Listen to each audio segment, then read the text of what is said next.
شهر رمضان الذي انزل فيه القرآن۔ لوگو، رمضان کا وہ مہینہ ہے، اس کی رحمتیں، اس کی برکتیں، اس کی عظمتوں کی کیا بات ہے۔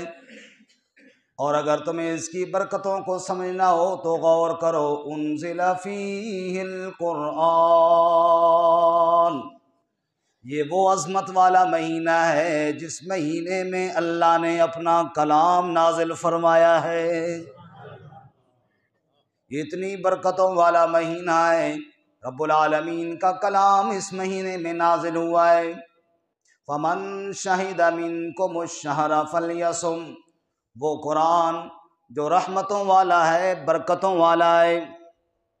ھدی للناس وبینات من الہدی والفرقان، جو ساری انسانیت کی ہدایت کے لیے آیا ہے، وہ قرآن اللہ نے رمضان میں نازل کیا۔ اور یہ قرآن کیا ہے؟ ہدایت کے دلائل بھی ہیں، حق اور باطل کے بیچ میں فرق کرنے والی کتاب بھی ہے۔ میرے بھائیوں، رمضان کو قرآن کے ساتھ بڑا گہرا تعلق اور بڑی گہری نسبت ہے۔ قرآن اترا ہی رمضان میں ہے، لہٰذا رمضان قرآن کا مہینہ ہے۔ رمضان کس کا مہینہ بولو جی؟ اس سلسلے میں ایک ضروری بات یہ عرض کر دوں کہ ہمارے ہاں یہ کچھ ماحول ہے الحمدللہ کہ رمضان المبارک میں قرآن کے ساتھ تھوڑا تعلق زیادہ ہو جاتا ہے۔ اللہ اس تعلق کو پختگی نصیب فرمائے۔ لیکن اس میں بعض دفعہ یہ ہوتا ہے کہ بعض لوگ انہوں نے ایک ٹارگٹ رکھا ہے کہ جناب میں نے اتنی قرآن مجید تلاوت کے مکمل کرنے ہیں، اب اس میں وہ پھر سپیڈ مارتے ہیں، پھر وہ زبر، زیر، شد، مد سب کا بیڑا غرق کر دیتے ہیں۔ پھر حضور اقدس صلی اللہ علیہ وسلم کا یہ فرمان ہے، رب قاری للقرآن والقرآن یلعنہ، کئی قرآن کے قاری ایسے ہیں، پڑھتے قرآن ہیں اور قرآن ان پر لعنت کرتا ہے، نعوذ باللہ من ذالک۔ اس چیز سے اپنے آپ کو بچانا ہے۔ اگر آپ پورا قرآن مجید نہیں مکمل کر سکے، آدھا ہو گیا لیکن پڑھیں تو صحیح نا، وہ آدھے کا اجر تو ملے گا آپ کو، پورا ہو جائے تو بہت اچھی بات ہے۔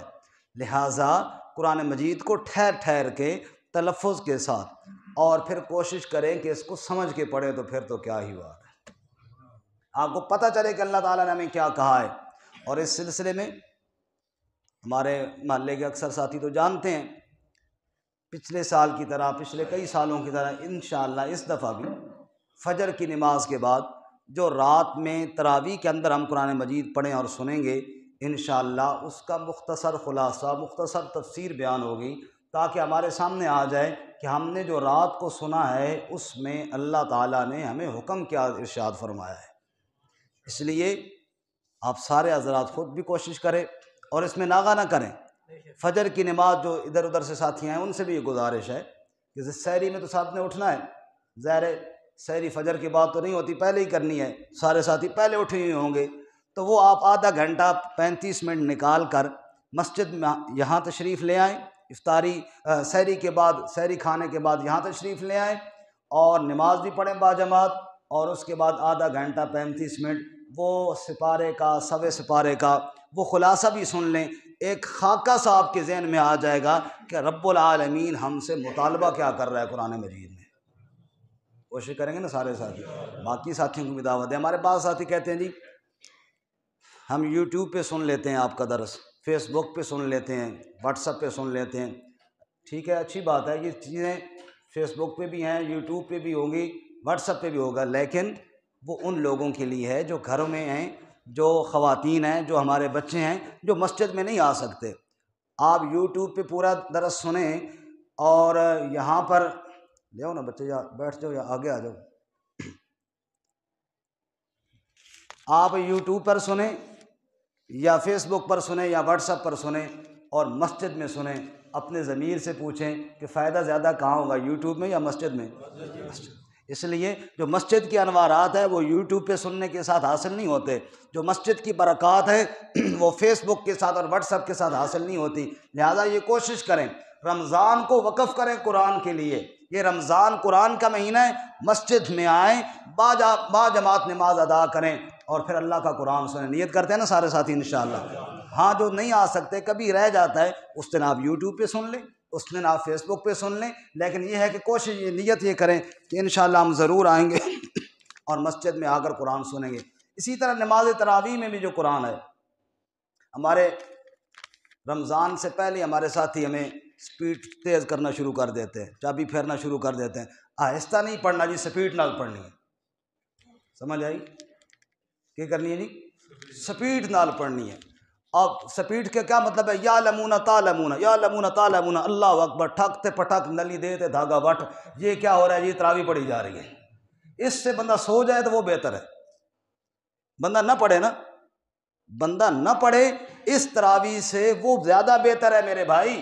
حدیث پاک میں آیا, رسول اللہ صلی اللہ علیہ وسلم نے ارشاد فرمایا, جو آدمی ایسی نماز پڑھتا ہے جس میں اس کے رکوع سجدے کا خیال کوئی نہیں ہے, جس میں قرآن پاک کے تلفظ کا خیال نہیں ہے, وہ نماز سیاہ کپڑے میں لپیٹ کر نمازی کے منہ پر مار دی جاتی ہے, اور وہ نماز بد دعا دیتی ہوئی جاتی ہے, اور کہتی ہیں اللہ تجھے بھی ایسے ذلیل کرے جیسے تو نے میرا حلیہ بگاڑا ہے. تو اس نماز سے پھر بہتر یہ تھا نا کہ بندہ گھر سو جاتا, کم از کم نماز کی بد دعائیں تو نہ آتی نا, وہ چھوڑنے والا وہ اجر سے محروم رہتا, یہ بد دعائیں تو نہ آتی. اس لیے یہ بات بھی دماغ سے نکال دو کہ ہماری مسجد میں کوئی تیز پڑھائے گا, انشاءاللہ ٹھہر ٹھہر کے پڑھائیں گے انشاءاللہ. سمجھ آئی ہے نا؟ باقی ہمارے ایک دوست ہیں, وہ بیٹھے بھی ہیں, اس دن انہوں نے مجھے کہا کہ میں تعاون زیادہ کروں گا, سپیڈ زیادہ لگانی ہے. میں نے ان سے کہا پھر ٹھیک ہے, دیو لاکھ روپے دیو تو پھر ساری سپیڈ چیک کرو انشاءاللہ, پھر تو پہنچنا اوکھا ہو جاس. لیکن پیسے ایڈوانس دینے پیسے, کیونکہ عید والے دن تو بندہ غائب ہو جاتا, پھر تو اگلے سال مل سی 11 سال بعد, 11 مہینے بعد, پھر تو بندہ مل سی کوئی نہ. یہ پیسے جس نے سپیڈ بڑھوانی ہے وہ ایڈوانس میں دے جی. سمجھ آئیے نا؟ بعد والا چکر, ادھار والا کوئی نہیں. ہمارے ایک نعت خان نعت پڑھ رہے تھے, رانا عبدالرؤف خان بڑے مشہور نعت خان ہیں, بزرگ سے ہیں, شغلی بھی ہیں. وہ لوگ پیسے پھینک رہے تھے, تو ہمارے ایک بزرگ عالم ساتھ بیٹھے, ان کا یار یہ طریقہ ٹھیک نہیں ہے, بعد میں دے دیں. اس کا حضرت جی بعد جنہیں میں نے سلام کوئی نہیں کرنا, پیسے دینے نے, لہٰذا دینے دو ان کو ابھی. تو کہنے کا مطلب یہ کہ ادھار نہیں چلے گا, باقی سپیٹیں بادشاہ آپ چیک کریں پھر ہماری. اس لیے سپیٹوں کی کوشش نہیں کرنی. بولو سپیٹوں کی کوشش, اجر لینا ہے تو پھر ٹھہر ٹھہر کے پڑھیں گے. اور فرق کتنا ہوتا ہے میں یہ بھی آپ کو بتاؤں. سوا سپارہ ہم پڑھیں گے نا, اگر سپیڈ مار کر پڑھیں گے 5 سے 7 منٹ کا فرق آئے گا, اس سے زیادہ نہیں آتا. 5 سے 7 بہت پاٹ کے رہے, چلو 10 منٹ کا فرق آ جائے گا. لیکن ان 10 منٹوں میں حشر کیا ہو جائے گا کہ زبر کی جگہ پہ زیر آ جائے گی, زیر کی جگہ پر پیش آ جائے گی, اور حالات یہ ہو جائیں گے کہ قرآن مجید بھی بد دعا دے گا, وہ نماز بھی بد دعا دے گی. اس لیے ایسی کوشش نہیں کرنی. قرآن مجید, رمضان قرآن, ان کا آپس میں بڑا گہرا جوڑ ہے. آپ دیکھیں, اللہ کی رحمت یا رحمت للعالمین سے حاصل ہوتی ہے, یا قرآن کو اللہ نے رحمت بنایا ہے, یا رمضان کو اللہ نے رحمت بنایا ہے. ان تینوں کا اگر آپ جمع کریں, اتباع سنت بھی کریں, رسول اللہ صلی اللہ علیہ وسلم کی طرح ٹھہر ٹھہر کر جیسے آپ پڑھتے تھے اس طرح تو ہم پڑھ نہیں سکتے, لیکن کوشش تو کریں, کچھ تو کریں نا, وہ سنت کا اتباع ہو جائے گا. رمضان ویسے رحمت ہے, اور رحمت کے ساتھ جب ہم قرآن پڑھیں گے اللہ کی رحمتیں ہمارے اوپر ہوں گی انشاءاللہ. شہر رمضان الذی انزل فیہ القرآن, رمضان کا وہ مہینہ ہے جس میں اللہ نے قرآن کو نازل کیا ہے. ھدی للناس وبینات من الھدی والفرقان, ساری کائنات کے لیے ہدایت ہے, اور ہدایت والی کتاب کو اس طرح سمجھا جائے, اس طرح پڑھا جائے کہ پتہ تو چلے ہدایت والی کتاب کیا کہہ رہی ہے. فمن شہد منکم الشہر فلیصم, جو شخص رمضان کے مہینے میں حاضر ہو, فلیصم, اس کو چاہیے رمضان کا روزہ رکھیں. رسول اللہ صلی اللہ علیہ وسلم نے ارشاد فرمایا, جس آدمی نے بغیر عذر کے رمضان کا روزہ چھوڑ دیا, ساری زندگی روزے رکھتا رہے, رمضان کے روزے کے اجر کو وہ حاصل نہیں کر سکتا. اس لیے رمضان کا روزہ رمضان میں رکھے. ہاں بیماری ہو جائے وہ الگ بات ہے, اللہ نے اجازت بھی دی ہے. وَمَنْ كَانَ مِنْكُمْ مَرِيضًا أَوْ عَلَى سَفَرٍ فَعِدَّةٌ مِّنْ أَيَّامٍ أُخَرَ, جو مریض ہو یا مسافر ہو, جس کے لیے روزہ رکھنا مشکل ہو بعد میں رکھ لے، لیکن مریض اور مسافر کے علاوہ کوئی آدمی روزے کو مت چھوڑے۔ لیکن فعدۃ من ایام اخر، اس کا بھی رہ گیا تو اس نے بعد میں پورا کرنا ہے۔ پیسے والے لوگوں نے ہر کام آسان کر لیا، تھوڑی طبیعت خراب ہوئی روزہ چھوڑ کے بادشاہ ہم پیسے دے دیں گے، فرمایا نہیں، فعدۃ من ایام اخر، اگر زیادہ بیمار ہو روزہ چھوڑ دو لیکن بعد میں روزہ رکھنا ہے، اس کی قضا کرنی ہے۔ وقت مختصر ہے، حدیث مبارکہ کے چند الفاظ سنا کر پھر بات ختم کرتا ہوں۔ رسول اللہ صلی اللہ علیہ وسلم نے ارشاد فرمایا، یا ایھا الناس قد اظلکم شہر عظیم مبارک۔ رسول اللہ صلی اللہ علیہ وسلم نے فرمایا، اے لوگو تمہارے اوپر سایہ فگن ہونے والا ہے ایک وہ مہینہ، شہر عظیم مبارک، جو بہت بڑا مہینہ ہے، بڑی برکتوں والا مہینہ ہے۔ اللہ تعالیٰ نے اس کے روزے کو فرض بنایا ہے، اس کے رات کے قیام کو ثواب کی چیز بنایا ہے۔ اور پھر آگے اللہ تعالیٰ فرماتے ہیں، اللہ کے نبی فرماتے ہیں، یہ اتنی عظمتوں والا مہینہ ہے، اس مہینے کے اندر اگر کوئی نفل پڑے گا اللہ فرضوں جتنا ثواب عطا فرمائیں گے، اور اگر کوئی ایک فرض پڑے گا اللہ اس کو 70 فرضوں کے برابر ثواب عطا فرمائیں گے۔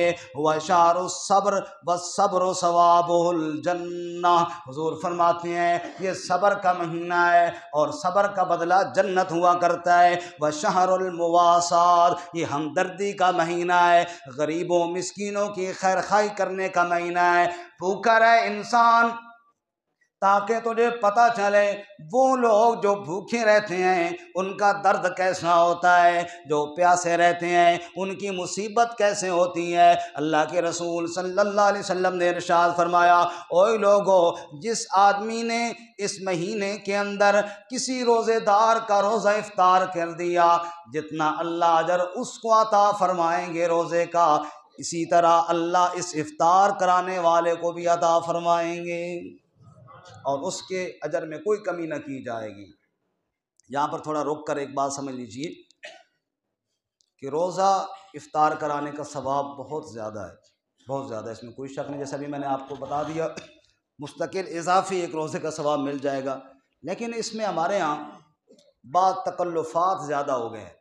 تکلفات کا مطلب یہ ہے، افطاری کے لیے بڑی بڑی محفلوں کا انعقاد کیا جاتا ہے۔ اب میں نے افطاری کرانی ہے مثلاً 100 بندے کی، تو صبح سویرے سے مارکیٹ گھوم رہا ہوں، اپنے دن کے کوئی اعمال تھے تو وہ تو سارے گئے، بعض دفعہ ظہر کی نماز بھی گئی، عصر کی بھی گئی، اگر نماز نہ گئی تو جماعت تو باہر کیف ضرور ہی گئی۔ یہ کیا ہو رہا ہے جی؟ یہ افطاری کے لیے تیاریاں ہو رہی ہیں جی، بڑا ثواب ہے۔ بھئی وہ ثواب تو ہے، لیکن ساتھ آپ نے اپنی کتنی نیکیاں اور ضائع کر دی ہیں، سمجھ آئی؟ تو کتنی نیکیاں اور ضائع کر کے اس ثواب کو حاصل کرنا۔ اس لیے علماء نے لکھا ہے کہ اگر سادگی کے ساتھ افطاری ہو جائے تو فبیہا، لیکن آپ جانتے ہیں کہ آج کل یہ کرنا بھی بڑا مشکل ہے۔ آپ بلائیں افطاری پہ اور ایک دانہ کھجور کا دے دے اور کہیں جی چلو جی روٹی گھروں کھا گئے، تو اگلا بندہ تپ جائے۔ اس لیے بہتر یہ ہے کہ آپ اگلے آدمی کو افطاری کے کھجور دے دیں، وہ خود گھر میں کر لے، اس کے گھر کے بیوی بچے ساتھ شامل ہو جائیں گے، خصوصاً وہ آدمی جو نادار اور غریب ہیں، جن کے بارے میں آپ یہ جانتے ہیں کہ جناب یہ سامان نہیں خرید سکتے، بجائے آپ ایسے بندوں کو کہیں کہ جو آنا ہی نہیں چاہتے۔ کئی لوگ ہیں جو دوسرے کے ہاں اپنا پرہیز کا کھانا کھاتے ہیں، یا ویسے ان کی معمول نہیں ہوتا کہ وہ جناب پریشان ہو جاتے ہیں، یار اس نے کہا ہے اب نہ جائیں گے تو وہ ناراض ہوگا، بجائے آپ ایسے آدمیوں کو کھینچ کے بلائیں، وہی آپ افطاری لے کر اس بندے کو دے دیں جس کے پاس پیسے نہیں ہیں خریدنے کے، وہ اور اس کے بچے پورا مہینہ افطاری کرتے رہیں گے، آپ کی نماز بھی قضا نہیں ہوگی، آپ کا کوئی عمل بھی قضا نہیں ہوگا، اور آپ کو مفت میں افطاری کا ثواب بھی ملتا رہے گا۔ ایسا کام کریں۔ اسی طرح صرف افطاری نہیں، سحری کا بھی بڑا ثواب ہے۔ حضور نے ارشاد فرمایا، تسحروا فإن فی السحور برکہ، سحری کرو، سحری میں بڑی برکت ہے۔ اب افطاری والا رواج تو چلو کچھ ہو گیا، سحری والا کوئی رواج نہیں ہے۔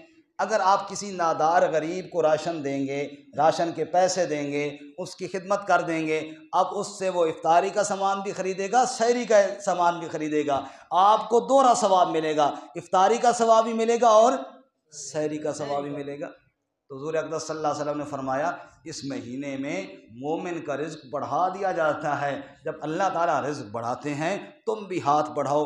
وقت پورا ہو گیا، بات حدیث تو بھی کافی رہتی ہے، گزارش کرنے کا مطلب یہ ہے یہ وہ مہینہ ہے، یہ رحمتوں اور برکتوں والا مہینہ۔ آخری بات اس میں یہ عرض کروں کہ ہمارے ہاں جو ہی رمضان کا چاند نظر آتا ہے مسجدیں بھر جاتی ہیں، 4-5 دنوں کے بعد آہستہ آہستہ کم ہونا شروع ہو جاتی ہیں۔ اس کی وجہ پتہ ہے کیا ہے؟ وجہ یہ ہے کہ ہماری عبادات کی روٹین نہیں بنی ہوئی ہوتی، اکٹھا بوجھ ڈال دیتے ہیں۔ جو ہی چاند دیکھا اب جناب روزہ بھی رکھ لیا، سحری کے لیے اٹھیں، ساتھ تہجد بھی پڑھنی شروع کر دی اور تلاوت بھی شروع کر دی، ذکر اذکار بھی شروع کر دی۔ بہت اچھی بات ہے، یہ میں روک نہیں رہا ہوں، لیکن کہہ یہ رہا ہوں کہ پھر 3-4 دنوں بعد جوش ٹھنڈا اس لیے پڑ جاتا ہے کہ ہمارا مزاج ہوتا کوئی نہیں عبادت کا۔ پہلے جناب نماز میں سستی ہوتی ہے، تلاوت میں سستی ہوتی ہے، اب جب اکٹھا بنڈل ڈالا تو 3-4 دن تو برداشت کیا، نفس پھر ہار گیا اور اس نے کہا میں تو آگے نہیں چل سکتا، پھر وہی پرانی روٹین پر آ گیا۔ اس لیے حضور اقدس صلی اللہ علیہ وسلم شعبان کے مہینے میں سے ہی کثرت کے ساتھ عبادات کی تلقین فرمایا کرتے تھے، ابھی سے لگ جاؤ، ابھی سے لگ جاؤ۔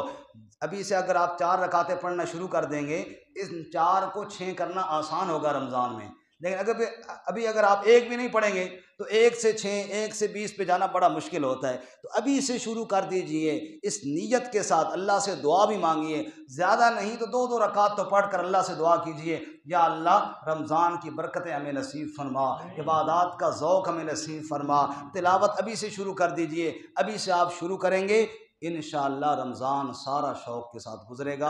اللہ تعالیٰ ہمیں عمل کی توفیق عطا فرمائے۔ وآخر دعوانا ان الحمد للہ رب العالمین۔